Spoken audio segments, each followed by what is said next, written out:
you happy Thanksgiving. This is a great week. I think, my kids are home today. I think most people probably are starting to wind down the work week a little bit. I think most school weeks are winding down.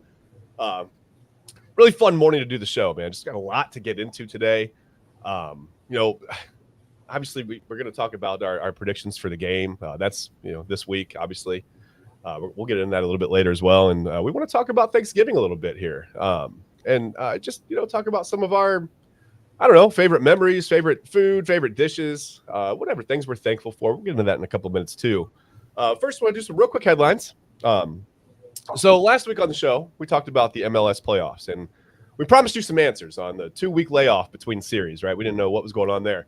Well, we found our info. We found out that what did we say, guys? It's qualifying for the what were they qualifying for? The Euro and the World Cup. Yeah. There you okay, I gotcha. And we talked about what France beat Gibraltar 14-1, by the way, in this time during this time. Yeah. 14-0. I tried to give Gibraltar a goal. I tried to help them out. Sorry.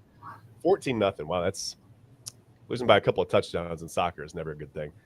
But yeah, that's the reason for the layoff. They've got other things going on. Soccer's like that, though. Soccer's, you take breaks from soccer to play other soccer, and I think that's pretty cool. I can get with that. I would have loved to have taken breaks from baseball when I was a kid to play more baseball somewhere else. Like, I'm cool with that. But yeah, that's the answer for that. So we did want to get you that.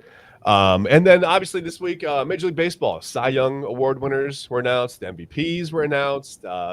Really no surprise. I mean, I don't think anybody was surprised by Blake Snell in the NL, Garrett Cole in the AL winning the Cy Young Award. MVPs, I think we've known for a couple of months it was going to be Shohei Ohtani and Ronald Acuna Jr. Both just phenomenal years. The NL was a little bit tighter than I think some people saw it being, maybe coming down to the last couple of weeks or whatever, but I think Acuna pretty much pulled away, and it was a unanimous vote. But yeah, you can Google that. You can look those up. That's, we don't want to get too into that. We want to stay local for the last headline. Our very own Akron Aviators took down the defending ABA co-champions, the Burning River Buckets, 137-110 this past weekend. So congratulations to the Aviators. We know we keep a close eye on them. We try to help out with, you guys try to help out with a lot of the streams. So go to YouTube, search Akron Aviators. You can find, the website. You can find the channel there. That's where all the live streams are going to be on game days. So again, just go to YouTube and search Akron Aviators. All right, guys. It's Thanksgiving. Well, it's almost Thanksgiving. It's our Thanksgiving, right? It's Come On Ref Thanksgiving. I'm gonna, I don't know, just take some time to relax. We're always so high octane. We're trying to get, from one sport to another, whatever, talking about scores and whatever else, man. I just want to talk about, I don't know, we could just go around the horn. Obviously, we'll start over in the Be On Air Sports Studio with I got Nick, Jared, and Max over here. Guys, just start with Nick, man. Give me one thing, or just, give me something. What are you thankful for this Thanksgiving, man? What have you been thinking about? Obviously, I'm thankful for family, friends, people around me, and all the privileges that I do have in life. But I'm also thankful for this year having two very good football teams for the first time in my life. It's very rare that both the Browns, Ohio State's usually good, but the Browns usually aren't good as well. So the fact that maybe for the first time in my life I have two really, really good football teams to cheer on, and I can't wait for the next month to see how it all turns out, to see how they make a run and how it finishes for them. Yeah, that is rare. You're right, and it's fitting, right? I mean, they're brown and orange; they should be good, around Thanksgiving. Usually can't make it here with a winning record, so this is kind of nice. Jared, what about you, man?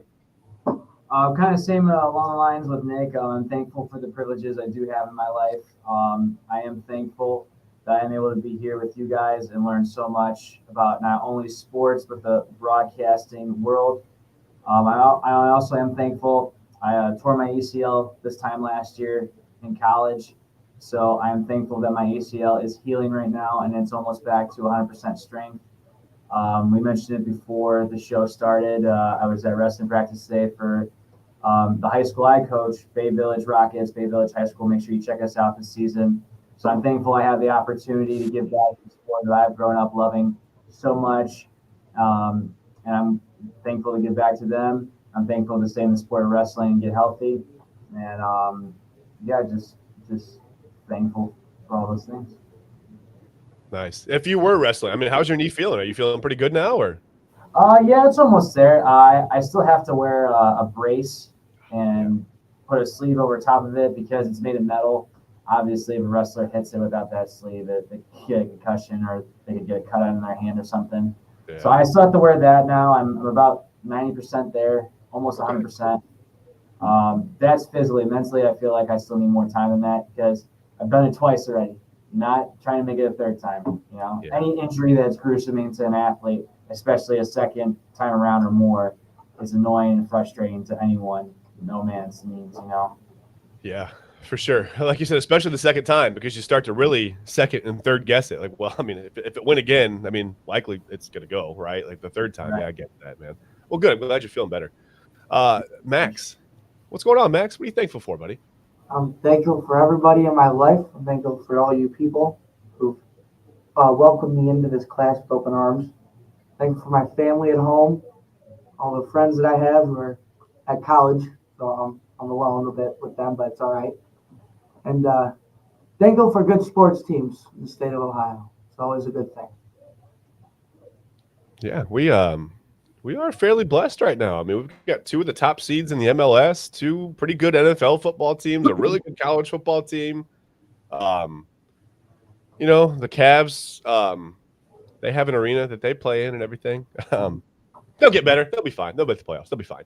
But no, I mean, I think, yeah, we are pretty blessed. We have really good sports going on. Even the Guardians have some exciting things going on. Hiring Stephen Vogt. I know it's sad to see Francona go, but it's kind of fun to, usher in the new era. And I don't know. I guess hope abounds. You wonder what they'll be and what they'll be up to for the next few years, So, Natalie, good morning, Natalie. How are you? Good morning. I'm great. How are you, Chad? I'm doing well. I had to make sure it was still morning. I did a glance at my clock. We're running a little bit late this morning. So I said good morning to him. Like, is it still even morning? Natalie, what are you thankful for this Thanksgiving? What is it you've been thinking about? First and foremost, definitely thankful for my two amazing boys. I'm very thankful for their happiness and healthiness and their wisdom coming from their mom, of course. I'm thankful for the Department of Education for allowing my son to be in California in a great school for on-screen acting and film directing, and for me to be here at the same time. So that's a blessing. Definitely thankful for everyone here. Welcoming me with open arms, as Max said, because I'm the girl out the group. That's in person. And then I'm thankful for the food I'm about to cook tonight because it's going to take me about 12 hours, 14 hours. And yeah, I hope they're thankful for coming over to eat it.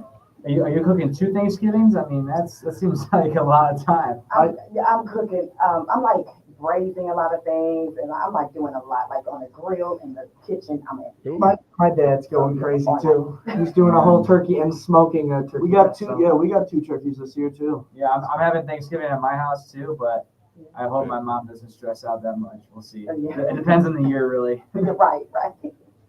We're doing it big, man. 2 turkeys. We got all kinds of stuff going on. Jackson, you got the turkey down in the corner. I almost covered you up with that thing, man. That's a little big down there. I see that now. But that's all right. It's Thanksgiving. You can slide over a little bit.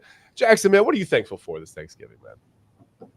Well, I would say that's a loaded question, but I got a lot to be thankful for. First and foremost, meeting you all, I learned a lot about myself. I learned a lot about other people, working with others. I'm thankful for my health, making it to 49. My sister and my aunt in particular, of course, family. I'm thankful for my abilities with words in the English language. I'm thankful for the fact I don't look old yet. Finally, I'm cooking sweet potatoes this year, right? Ooh. So I did my shopping this morning at 7:30 a.m. before the circus. And since most clowns wake up after 11 a.m., if you're hearing this, it's too late. So I'm very thankful I got my shopping out the way. But outside of those things there, I'm just thankful to be here. Don't take life for granted. Don't waste time. I'm thankful to have, bright future ahead of me. That's it. Back to y'all. Yeah, agreed. I mean, you guys, you can't argue with any of that. Listen, As for me, again, like Natalie said, man, my kids. I'm really thankful for my kids. I'm thankful for my wife who helped me scramble around and get ready for the show this morning. So I was running really, really late. Um, thankful for family. Just thankful for my health. The fact And that I can. I'm thankful for hunting season. It starts this week. That's why I'm rocking the camo. It's like I that's didn't a even big notice you were deal. rocking the camo. I thought you had on this week. I didn't even know. I was wondering what kind of hairstyle. It just looked fuzzy. I couldn't see it. No, yeah. I mean, just family, my health, the ability to get up and walk around and move. I mean, don't take it for granted because, Jared, you've had I've had 3 knee surgeries, man. It's like it's really frustrating when you're just, and that's minor. I mean, compared to what some people are going through, a knee surgery is very, very, very minor. But yeah, I think about that a lot. I think about how much pain I used to be in just from sports, and get everything fixed over the years. It's nice to have that health back and be able to get up and work out and do some things and, run around and be able to play with my kids. I guess that's the goal, right? But yeah, just life in general, man. It's nice to come in here, and I'm thankful for you guys, man. A place to come in and talk about sports, and you guys don't judge me when I'm late for the show and when I make mistakes. So I appreciate that very much. Yeah, I was late today. I was late today too, Chad. So don't worry about it. I appreciate that, man. Thanks for not throwing me under the bus. I throw myself under the bus, but I appreciate the help there. What do you guys? I mean, what's everybody excited? Listen, I know everybody's looking forward to eating something, right? Like, just start telling me stuff, man. Like, I'm gonna go back reverse order. Jackson, are you excited for these sweet potatoes, or what's your one dish on Thanksgiving, man? You got to have. Well, interesting. It's sweet potatoes. Usually, I rely on my family. Somebody. We all know how to make them. They don't. So I walked around with an attitude usually for like a half hour on these holidays. This year, I took initiative. I'm going to make 2 pans of sweet potatoes. I'm going to do a pan with no marshmallow. Then I'm going to do a pan with marshmallow. Because in my family, they're real weird about stuff like that. So I'm just going to cover all territory with the sweet potatoes. I'm going to take initiative. I make amazing sweet potatoes. I just, I let one of my aunts do it. That's where I learned it from. Why wouldn't I let the originators do it? Well, I think it's been unwritten that they kicked it down to me. So, yeah, I'm excited for the sweet potatoes, man. No doubt. All right. The sweet potato torch has been passed. I like it, man. We'll get the address to Jackson's Thanksgiving in the show notes, too. I think we're going to put those down somewhere so you guys can all get some sweet potatoes. You know what? It's funny you say that. 45, 51. Wait a minute. I'll be invited to you all, not the planet. Whoa. Yeah. Hold on, nobody, no fan. No, sorry, man. It's not a fan Thanksgiving yet. We're not ready for that. I felt comfortable. I was a man amongst friends, but I just realized we're live, so I have to tell y'all that later. But yeah, you guys are more than welcome to join me. No doubt. We'll talk about that off the show. Natalie, you're cooking for what? You said 14 days. No, I'm kidding. Like 12, 14 hours. You got a lot going on. Grill going on. What's your favorite thing? First of all, what's your favorite thing to cook? My favorite thing to cook would probably be any type of meat in the oven, like baby back ribs, Western style ribs. Just when they get to that point where they're done, and then you put the your homemade barbecue sauce over them, cut the stove down, put them back in there, let them get sticky and good, and that's my favorite thing because people's faces are just like, yeah, it's falling off the bone. Of course it's falling off the bone. I cooked it. So between that and macaroni and cheese, I make a really good macaroni and cheese with the little, oh my God, the crumbles on the top, and they'll be the crumbles. And, oh my gosh, yeah. So yeah. The funny thing is we're supposed to go forward and talk about sports, and my stomach is already telling me this is a mistake. I'm feeling. I'm hungry. Yeah, I'm hungry now. That's what I'm doing today. When I get home, I'm thawing now. I have 6 slabs of ribs, and they're going to be all ready. Okay. Listen, if any of our listeners can find any of us, bring us food. Please bring us food. I don't eat everybody's kitchen. You can bring Chad food, but Jackson, if I don't know you and don't know your kitchen, you can keep your plate. That's fair. That's 100% fair. That's 100% fair. I get that. Max, man, what are you looking forward to eating? Stuffing. Max, do you cook at all? Do you ever cook? I mean, a little bit, but look at this baby face. You think what the heck is that? Whoa. No, but stuffing is one of my go-tos. You put gravy on it or not? No. Oh, you go dry with it? It's so good. You need to add more but flavor to the it. thing is, the potatoes are like insane at my house. Like we have like 3 different variations. Like we have we have mashed, scalloped and then like cubed. It's so. You need some sweet potatoes, bro. Eh. Hey, you got cranberry sauce for your stuffing? No, I don't do cranberry sauce. If your favorite thing is the cranberry sauce for Thanksgiving, then you don't like food. I'm sorry. It's the worst. Right, thing. It's the worst thing known to man. That's like I got cranberry sauce. I got cranberry sauce. Wait, I wonder why cranberry sauce is so polarizing. That's everywhere. It's like you either love or you hate cranberry sauce. What's up with If that? that's man? your favorite thing at Thanksgiving, then what are you doing? I was born in this. This is all I know. I was born into it. I didn't even mean to wear an Ohio State shirt this morning. I actually just wore my cranberry sauce shirt. That's all. That's what I'm doing. Okay. That's what happened to me. Jared, what are you looking forward to eating, man? I know it's cranberry sauce, right?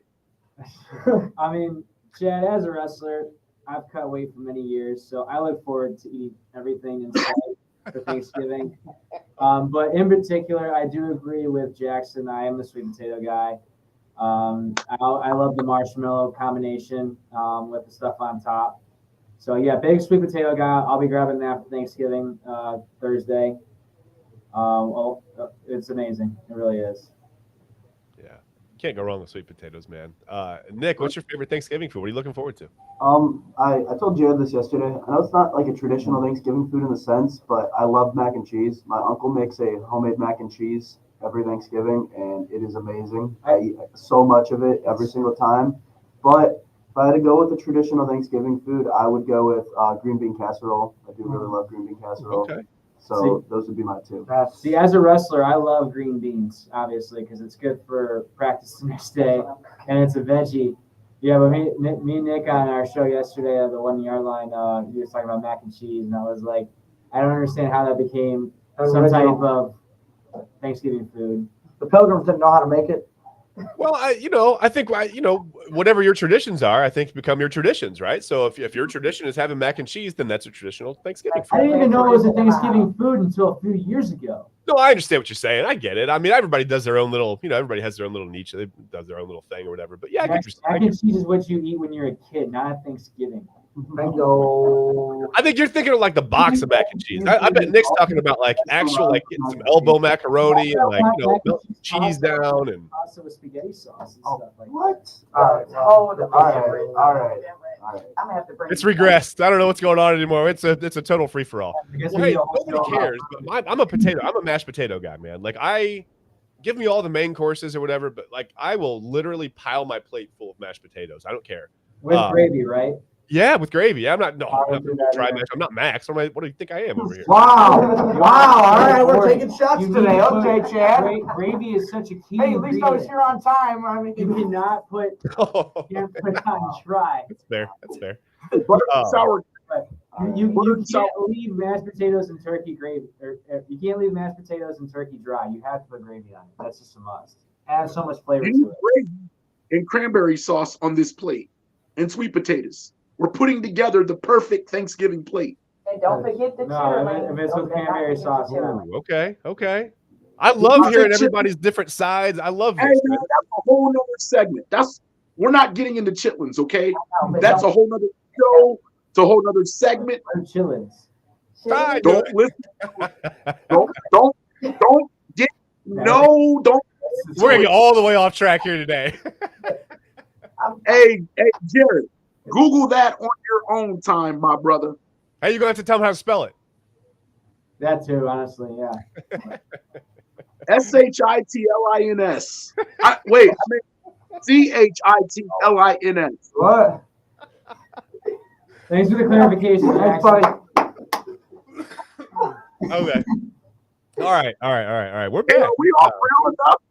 What? Shout out to the Pilgrims and Indians. I said, are we off rail enough? Shout out to Yeah, the Turkeys. we're all the way off. have Yeah, four we're not even close. I don't even know where the tracks are, man. We're See a, what we're a you whole did, train Natalie? just rolling through the woods right now. We don't know what's going on, You see what Natalie did bringing up pig? man.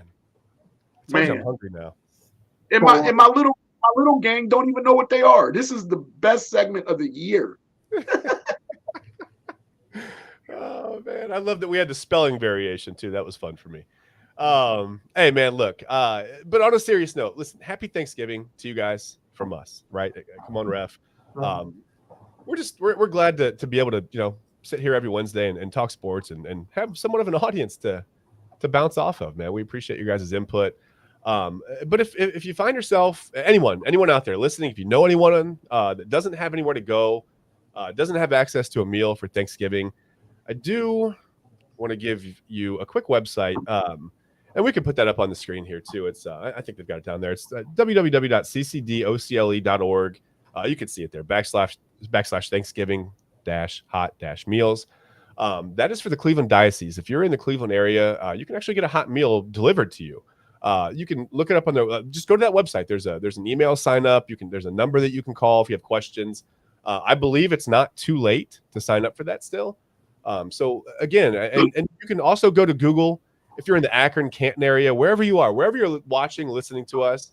Just Google, how to get a free meal for Thanksgiving. If you're someone who doesn't, again, if you don't have family around, don't have anywhere to go, for whatever reason, don't have access to, any kind of a meal, you can go have a meal with other people. It's free. You can have one delivered to your home for your family. So you do have options. And I think that's important. Nobody wants to be alone on Thanksgiving. So I do think that's important. I just wanted to mention that to you guys. Again, check out the website. Or if you want to volunteer, you can go to the website and there's a place where you can sign up to actually volunteer to deliver meals. And I know they still need help with that. So, if you guys want to do that, I think that's a noble cause as well.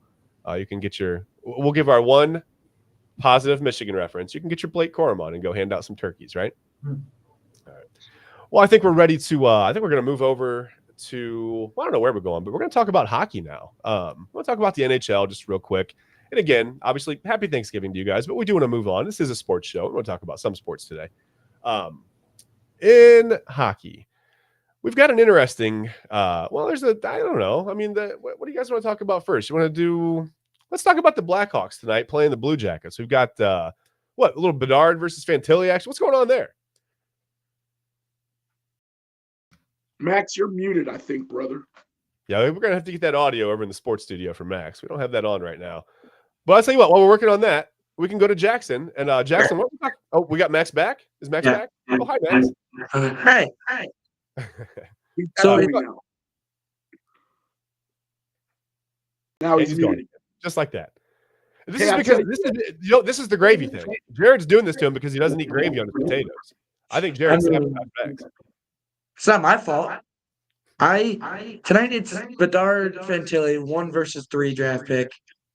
Fantilli's not doing too well because Columbus is just in shambles, and Bedard is just he's not a bust. Everybody, I admit it. He's not a bust. He's gonna score 50. I swear he'll score 50. Not tonight. This year, he'll score 1, maybe 2 tonight. Because Columbus Blue Jackets goalies are just bad.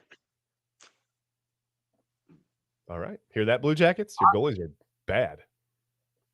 Yikes. Away from the Jackets, I saw how bad they're doing. Unfortunately, they're like in the basement of the conference.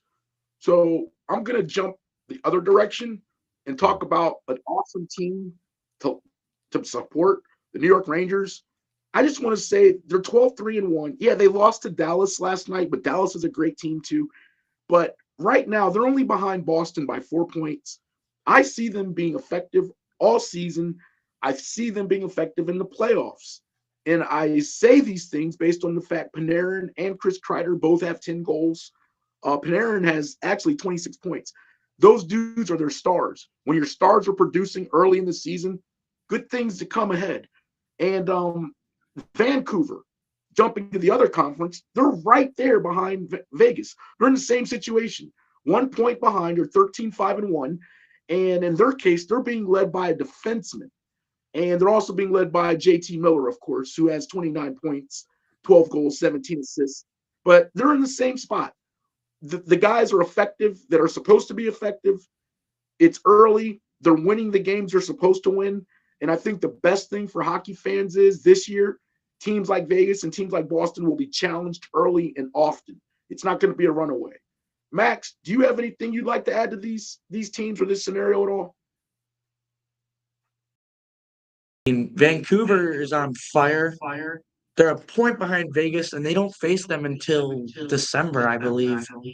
Their captain Quinn Hughes leads the league in points with 30. Their goalie Thatcher Demko is in the top 5 in every single category. Ever since Jacob Markstrom left, the question was, is Demko their guy? And they found that guy. And then for New York, right now they always start slow and then they heat up and then they decide to just choke in the playoffs. But I mean, Jonathan Quick right now is having a resurgence. He leads the league in goals against average with a 1.98.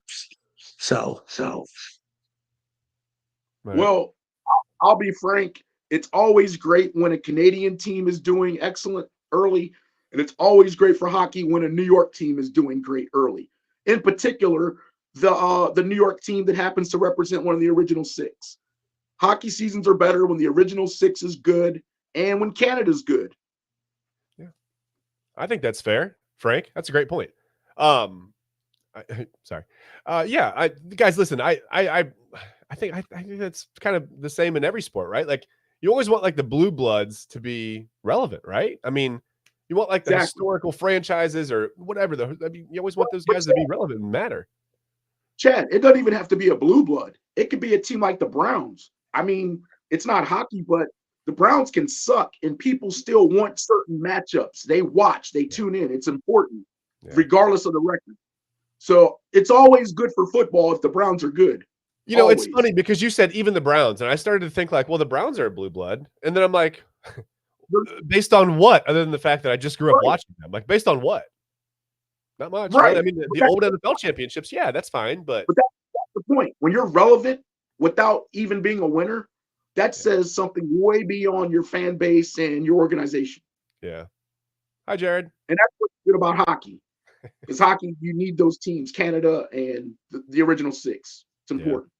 Yeah. Sorry, we tried to cover up her production thing there, and I called it out, but that's fine. It's Thanksgiving. It's whatever. It's a laid back week.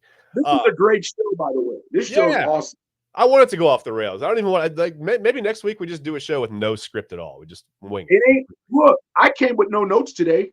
Me too. But I didn't. Yeah. We're not even at the half yet, and this show is amazing. I hope I'm not. I didn't study as much sports last night as I just started looking at pictures of Thanksgiving food. I don't know what I was like. Why was I doing research on like I had to look up what I liked? You know what I mean? I'm like, ooh, mashed potatoes. Let's look at pictures of mashed potatoes. That was a bad idea at 1 a.m. Let me tell you that.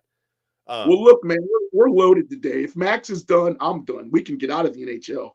I'm cool. I want to talk about. Listen, we'll just move right on to a game that looked like it was played on ice. The score, and it looked like people. I don't know. The Browns like won this. Like it was a rock fight.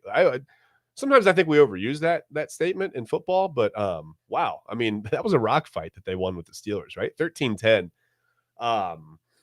It looked like nobody really wanted to run away with this thing. I mean, the Browns win another game in dramatic fashion, a game-winning field goal. I know, I think one member of our panel probably isn't, the most thrilled with that game, but it made most of us happy. What are your guys' takeaways from?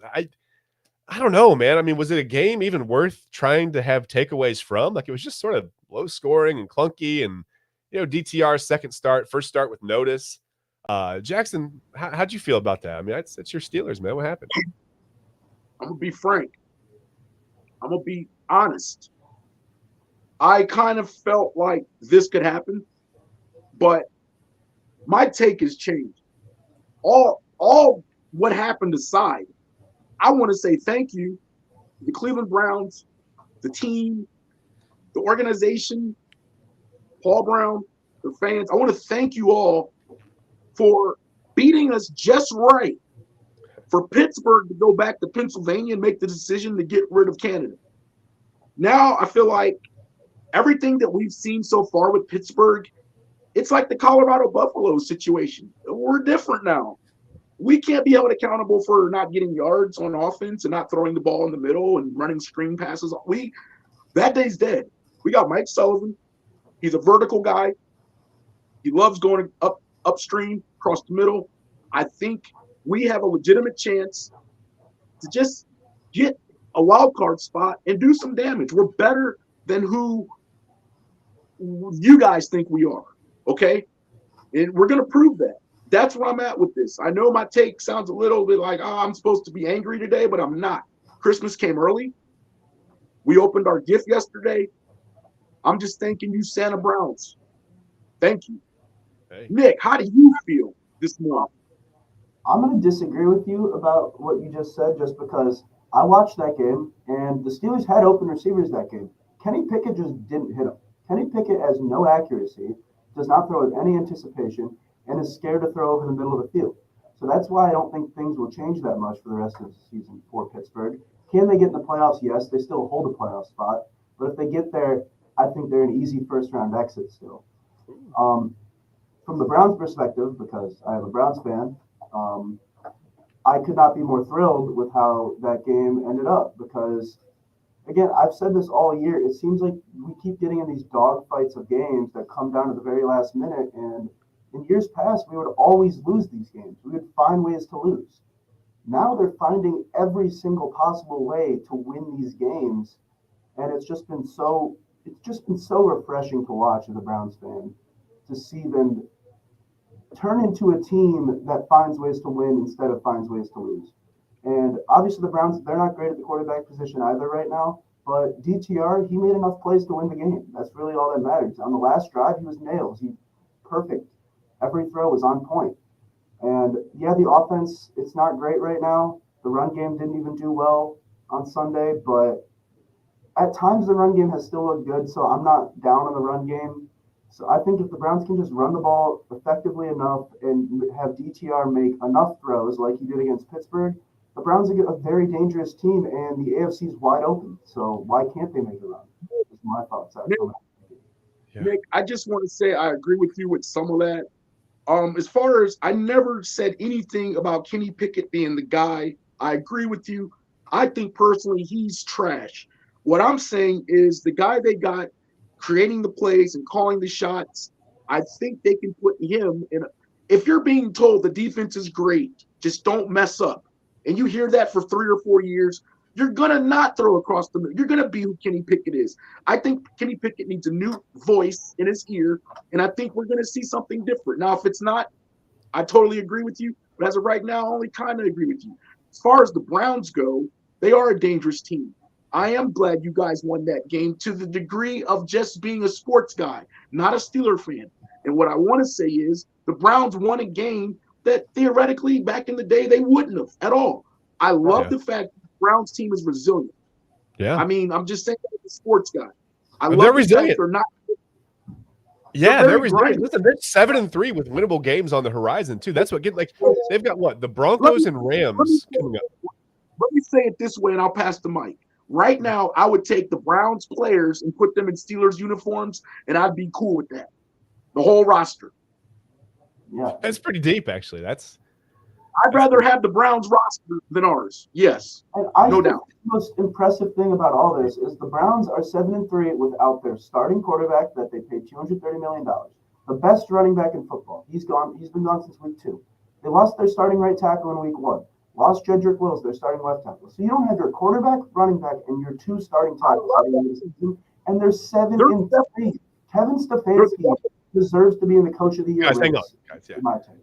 Yeah, and we were talking over each other a little bit, but yeah, listen. Like I said, they're 7-3. They've got what, Broncos and Rams coming up. They could be looking at 9-3, right, going into the last 5 games of the season here. Let me just ask you guys this, okay? I just want to ask it this way: will the Browns win the AFC North? I think it will come down to the wire. It will come down to week 17 and week 18 for sure. And I'm not going to say confidently yes or no, because I do think Baltimore is still a really good team, and the Browns, DTR is going to have some growing pains in the second half of the year, as any rookie quarterback would. So I can't confidently say that they will win the division, but I think that they will get if they don't win the division, they will be the first wild card in the AFC, at least. Okay. So what do you think, like 11, 12 wins? At this point, I'm thinking 11 wins is my sweet spot with them right now. 11 or 12. You think it'll take 13 to win that division? I think it could take 12, depending on the tiebreaker, which I think at this point the Browns have over Baltimore. So yeah, I'm not sure about that. Yeah, I'm not exactly sure, but if they both finish with 12, I don't know. Okay.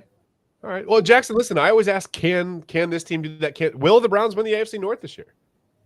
Well, I apologize for the last take because I got excited. That's I okay. was We're excited. It's Thanksgiving. Well, the thing I was excited about was the fact that the Browns are the definition in physical form of next man up. I was agreeing so wholeheartedly with Nick about how there's all types of chaos at your major positions. These aren't positions that you can take lightly. These are the positions that on draft night, it's a big deal. So it's amazing to see the Browns surviving chaos at those important positions. So as far as the answer to your question, man, it's so hard to pull against the guys on my head. But I'm going to tell you this. I'm going to say it this way. If the Browns did win the division, I wouldn't be surprised. I wouldn't be acting like, oh, man, they're a fluke. There's no way. I mean, there's no way they're going to go anywhere. That's not who they are. But until they beat Baltimore, I need to see them perform this out. Play it out. Get 12, 13 wins. Go on and play it out. Because if that's the case, you know what? You deserve and you should and you're supposed to win the division. Yeah. Hey, listen, back-to-back wins over the Ravens and Steelers for the first time in franchise history. Like that's almost a little sad, but it's significant. I mean, it's happening, right? We can look back and laugh that it's never happened, but it's happening right now, and I think that's great. But I'm going to move on to another AFC North matchup from this week because we talked about it last week. It was going to be an AFC North kind of a weekend, and moving on. The Ravens beat the Bengals 34-20, right? And I just think if the Browns could have gotten a little bit of help from the Bengals there, it would have been obviously better off. They still sit one win behind the Ravens. Ravens are 8-3. The Browns are 7-3. As far as will they win the division, I don't know. It's hard for me. Listen, you remember the preseason. I picked the Browns to finish dead last in the division. They are clearly proving me wrong. They're outperforming what I thought they were going to be able to do. I'm happy. I'm impressed. It's great. I want to be wrong, right? I don't care if I'm wrong. I don't know that they will win the division. I just don't think they can overtake the Ravens. I don't know. I want to say they can, but I just don't think they will, honestly. Anyway, like I said, Ravens take down the Bengals 34-20. Kind of kept pace, kept ahead of the Browns there. We don't have to get too much into that game, but I mean, going forward, the Bengals are basically a non-factor in the division. No, Bengals are done, in my opinion. They had to. If you can't start 1-3, and then lose Joe Burrow for the season, and expect to. They lost too many games early on in the season to dig themselves out of this hole. If the Bengals are 7-3 right now, and then Joe Burrow went down, I'd be like, okay, they can still make a run at this. But them already being in last place and now losing Joe Burrow, I think they're done for the year. This just isn't their year. That's fair. Jackson, Bengals done. Yeah, man. It's one of those cases where last week we were really excited, and I got good news and bad news for Bengals fans. Good news is you guys got a glimpse of what it would have looked like had everything went according to plan. That's the past few weeks. Bad news is all that's over. So maybe better luck next year. So yeah, man, without Joe Burrow for the season, it's a 3-team race. Let me put it that way. Yep. And listen, I know people are going to, from the outside looking in, people are going to say, oh, the Steelers don't look good. The offense is but I'm never going to count Mike Tomlin out of anything ever. I don't care what it is. I mean, I know people kind of want him gone right now, but I think it's the familiarity factor. He's been there forever. When things go wrong. Steelers have a very easy schedule the rest of the way too, like a very, very easy schedule. So it would not surprise me to even see the Steelers get back into the race. Okay, go ahead, Jack. But Chad, beyond that though, let's clear it up. We weren't mad at Tomlin for what Tomlin was doing. We're mad at Tomlin for what he wasn't doing. And what he wasn't doing was getting rid of Canada. It's like, why was he allowing him to live and eat and breathe and walk and amongst the team for so long? Yeah. He should have got rid of him. That's why we were mad at Tomlin. It wasn't mad at Tomlin. It's mad at his behavior. Boy, the similarities between Pittsburgh and Iowa right now. I mean, the colors, the offense, it's amazing. And something you said about hockey, it's better when Canada is good. The Steelers would have been better if Canada had been good. Anyway. I wish I had a bell for you. Ding. Ding. I want to stop one more place in the NFL because we had a rematch of Super Bowl 57. The Eagles beat the Chiefs 21-17. The Chiefs don't really 100% look the same. I don't know if it's because Kelsey's been kind of up and down, injured a little bit. Kelsey's a game changer, obviously. What's going on? We're not going to see this rematch in the Super Bowl this year, are we? I don't think so. I mean, to me, this looks. I don't like saying this because the Chiefs have the best defense they've had in the Mahomes era this season, but they do still look like the worst team of the Mahomes era with the Chiefs because they don't have a single playmaker that they can rely on besides Travis Kelce. And the reason Kelce's numbers haven't been the same this year is because they're doubling him every play because he's the only guy that Mahomes can trust. He's the only guy you can trust that won't drop the ball in these critical big situations. Yeah. So, I mean, unless the Chiefs receivers magically just start getting open more and catching the football, I don't think I can see them back in the Super Bowl, but it wouldn't surprise me because the AFC is wide open right now. It is full on wide open. The number one seed's up for grabs. The Ravens have it now. So, I mean, it wouldn't surprise me to see them, but at this point, this does look like the worst Chiefs team of the Mahomes era. Jackson, you agree with that? Nick, you're wrong, bro. You're not going to like my take either because Travis Kelce did not catch passes the other night that he should have caught. And his girlfriend wasn't there. And I keep stressing the fact, you guys don't want to hear it. Statistically, they do better when she's present. Now, back to football. It was raining. Everybody's open, running around. It's hitting my hands. It's hitting me in the chest. We're not catching it. Let's jump back to the other part. I keep saying when girls like her are in the building, everybody performs better. It's statistics. It's not just Jackson saying this. It's statistics. So they're undefeated when she's in the building. Now, I know you guys hate what I'm saying. I know you don't feel this, but it has to be said because it's a fact. It's a statistical fact. And I know you guys love your stats and facts. So I got to say this. If she had been in the building, I think he would have did better. I can't speak for those other guys. What do you think, Nick?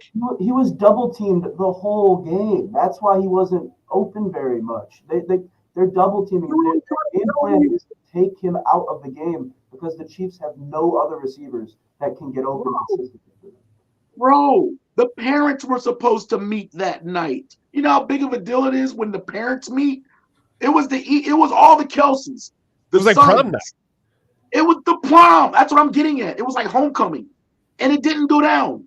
So, no, they didn't win the homecoming game. I'm just saying, you guys I don't want to bite, but it's cool. That's what I'm here for. Be the guy to say it.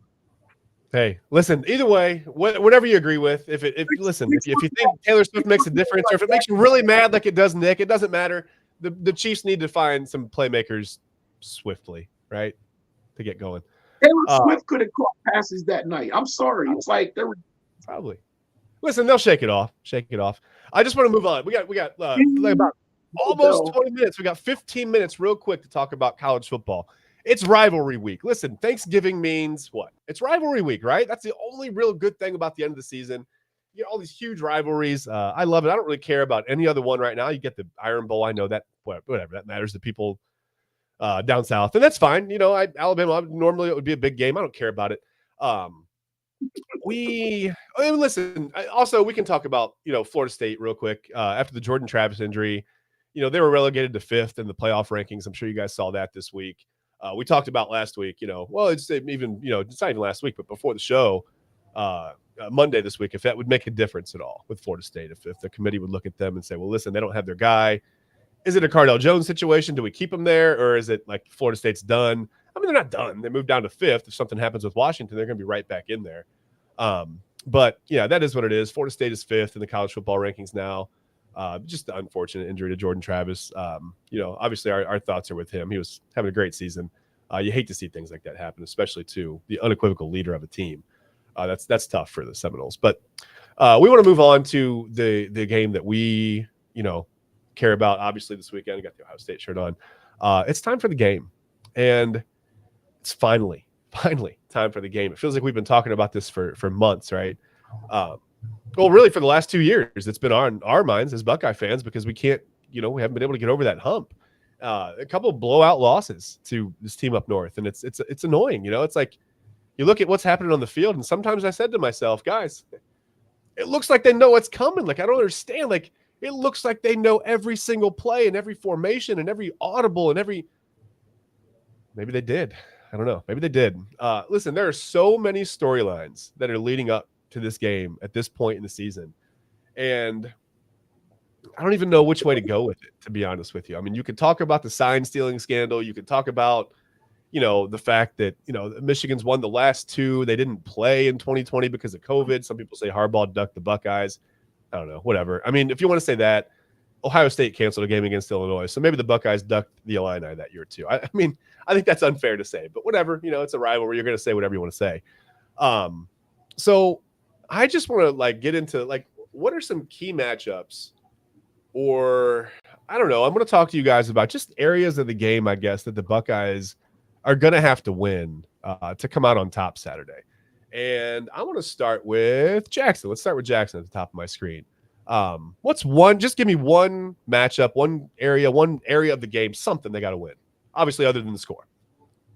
The easy go-to is that receiver, Ohio State receivers versus Michigan secondary. Mm-hmm. But I'm gonna stay away from that. I'll let one of the game handle that matchup. I want to talk about the line of scrimmage. I want to talk about Ohio State's front defensively. Defensively, if they can keep Michigan in check, we got a shot at things. I got a bad feeling, to be honest with you. With everything going on, I just feel like Ohio State should win this game. But I got this weird feeling that Michigan could win this game, and they're going to win it, and it's going to be a case of they didn't cheat, and we'll be hearing that from Wolverine fans forever. I just got a bad, weird feeling about this one. But Ohio State should win it, and it's going to come down to the trenches. I honestly believe if we can control the offensive line and their running game. Michigan's running game's no joke. I mean, we know that. It's kind of a case of you know where the ball's going, you know who it's going to. Can you stop it or not? And I'm just hoping if we're tough enough up front, I like our chances. But I do have a weird feeling. Yeah, we've seen them at times run 7 offensive linemen out on the field this year. And I don't mean a couple of tight ends. I mean 7 offensive linemen across the line of scrimmage. And that's a jumbo package, man. That's an old school classic jumbo package. And they're getting it done. They're gashing people with it. They gashed Penn State a couple times with it. They definitely have a way of making you look like you only got 10 guys there. And that's why I'm sure. That's not a shot at Notre Dame either. Nick, what do you think? What's one area the Buckeyes have to win in this game on Saturday? I kind of agree with Jackson with the line of scrimmage. I'm just going to say the run game in general because the past 2 years we've gotten outran by Michigan by so much. Ohio State has been kind of a passing finesse team, just get their guys open. Not really a physical team the past 2 years. I think this year they've been a more physical team. And they just can't get bullied like they have the last 2 years by the Michigan run game. They cannot allow another 5 rushing touchdown performance like they have the past 2 years. And this year also Ohio State's run game, in my opinion, has been the best that it's been in the past couple of years with Travion Henderson. I think he's finally back to his freshman year form as he's averaging almost 100 yards per game on the ground this season. When he's healthy, he's one of the best backs in the country, no doubt. So I think if Ohio State outrushes Michigan, they win this game.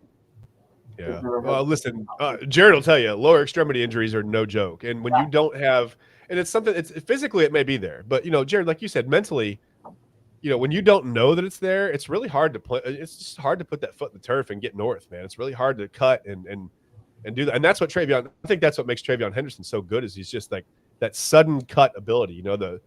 He's just so shifty, and he waits for the hole. He hits the hole so hard. And obviously, you have to have your foot healthy to be able to do that. I think that's made a big difference. Jared, what do you think? No, I completely agree with Nick and Jackson, especially in the fact, like we said, we need Henderson healthy. He's been up and down all year. But I'll do the obvious. Obviously, McCord has to make sure Harrison and Stouffer have a good game. I mean, those are his number 1 and 2 targets, and they need to have a good game. And I do think going into this game, it's the most anticipated game between Ohio State and Michigan in a long time because of the cheating scandal. Also because they're number 2 and 3 and they're undefeated, trying to win another Big Ten title. But I also think Ohio State has to. We talked about a little bit about the running game. Ohio State's defense has to make sure they stop the running game. Earlier this season, we saw how bad their defense was against the running game. They have improved since then, obviously, but they have to be dominant up front, like Jackson said. All key factors they have to do to win this game, and I think they're going to do that. I feel more comfortable going into this game between Michigan than I have in years past. I don't think Ohio State will have a problem. Am I still a little bit worried? Yes, obviously, because it's Michigan. But yeah, at the end of the day, we're really looking forward for McCord to really use Harrison and Stouffer to his full advantage to win this game. Yeah, for sure. I mean, I think it's it's just the game's just so unpredictable every year. It's so hard to call. I think everybody's kind of been like, in the trenches. Max, I mean, what do you think? I mean, where do you think the Buckeyes have to win to come out on top Saturday? I mean, I agree with everybody who's said something Yeah. so far, but Maserati Marv has to become a faster Maserati Marv. I think this weekend is his Heisman game. This is the game where he pretty much can lock it up if he does goes out and balls out. The defenses these guys have said they need to show oh, we've been a good defense all year. Let's keep doing this. And I mean, Michigan barely escaped Maryland, and Ohio State beat them 33-10. But it's like an Ohio State against Minnesota. They had 2 touchdowns in under 3 minutes. So it also goes to the fact that if the defense is on point, then the offense is on point. And I think McCord needs to find Marvin Harrison and all his receivers. You can't have any bad throws at all. Yeah, I agree. I think you can throw the transitive property out when these two teams meet. I don't care who beat who by where or where it was, because Michigan will tell you, well, we had to go to Maryland. We had to go to that, that awful environment in Maryland where they were playing like tequila before the game and the crowd was turning the other way and dancing and not even looking at the field. And Ohio State had a hard time with Maryland to start, and then Ohio State just woke up and they said, "Oh, we're facing Maryland. We can beat these guys." Yeah, they're just happy they have Mike Locksley. They don't care about winning football games. They just Mike Locksley's great. He's going to win 7-8 games there every year, but they're obviously not going to be, they're not going to beat Michigan. They're not going to beat Ohio State. It's not right. And Michigan was up 21-3 that game, and they blew that lead. Yeah. All things that, make me feel, better. Listen, since the cheating scandal has come out, I don't want to say it, man. But the sign, Michigan's looked a little more human, right? Very signs have been there. Everyone's human to a point. Everyone has their weakness. Especially for sure. JT McCarthy. But it's odd that Michigan didn't get any weaknesses exposed for 8 weeks, and then the last 3 weeks they've been exposed. I think they're on display right now. If anyone's been exposed, Natalie, what do you think? Ohio State, Michigan. What does Ohio State have to do? Everybody said win the battle in the trenches. What are you thinking for Saturday? I just think they have to be extremely, extremely dominant. Go out with that mindset saying, "Hey, we are winning this game today."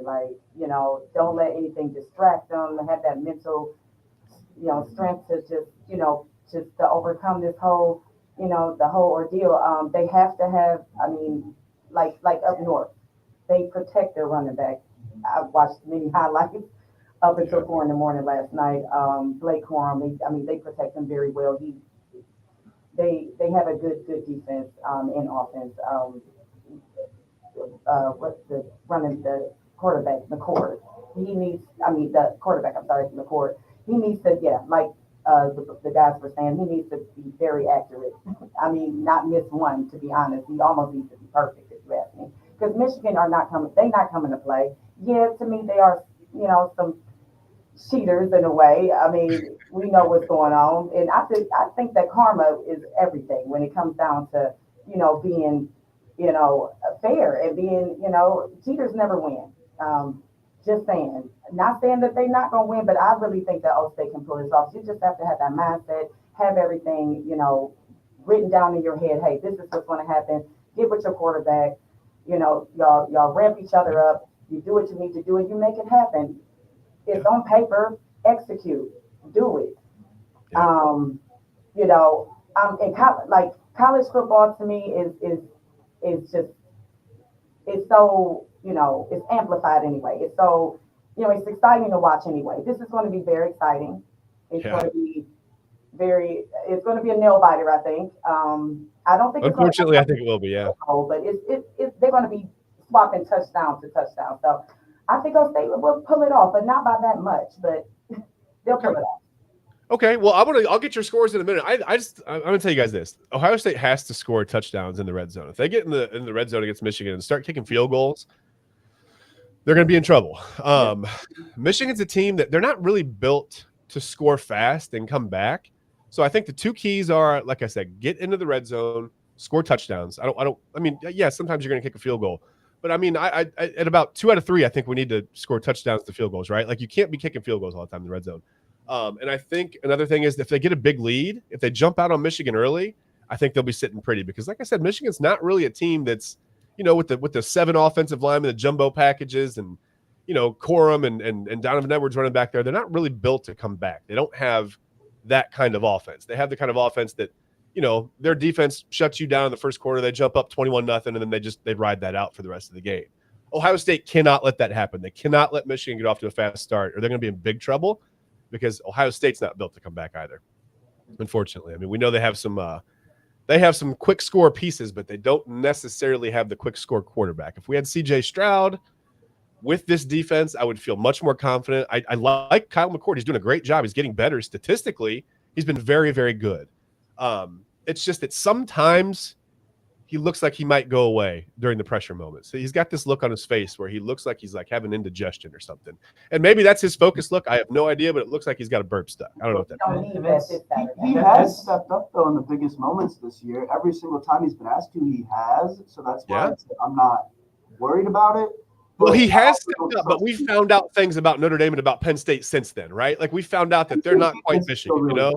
Penn State's defense is good. That's the thing that Ohio State is going to have to do this weekend.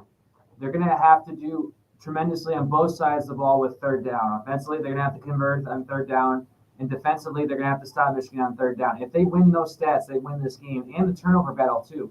We can't see any interceptions from Kyle McCord, not any fumbles. We have to win the turnover battle. Turnovers are so key in football. It's so basic, but so key. Especially in this game, Yeah, if Ohio State wins those 3 stats, I think we'll be in good company for the whole game.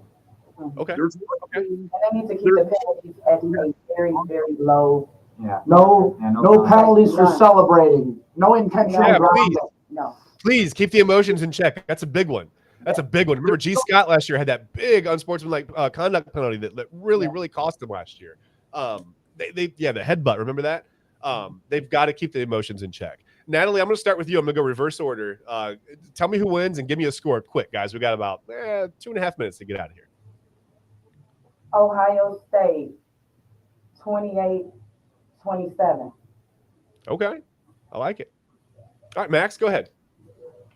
Ohio State 52, Michigan 14. Are you feeling okay? I'm feeling good. Ohio State's going to open up the playbook. Okay. It's been sealed most of the year, but that's okay. Jared, what do you think? I got Ohio State winning this 28-17. Okay. Nick? I'm going to go Ohio State 27, Michigan 21. 27-21. Jackson, what do you think, man? I'm sad nobody mentioned physicality with this game.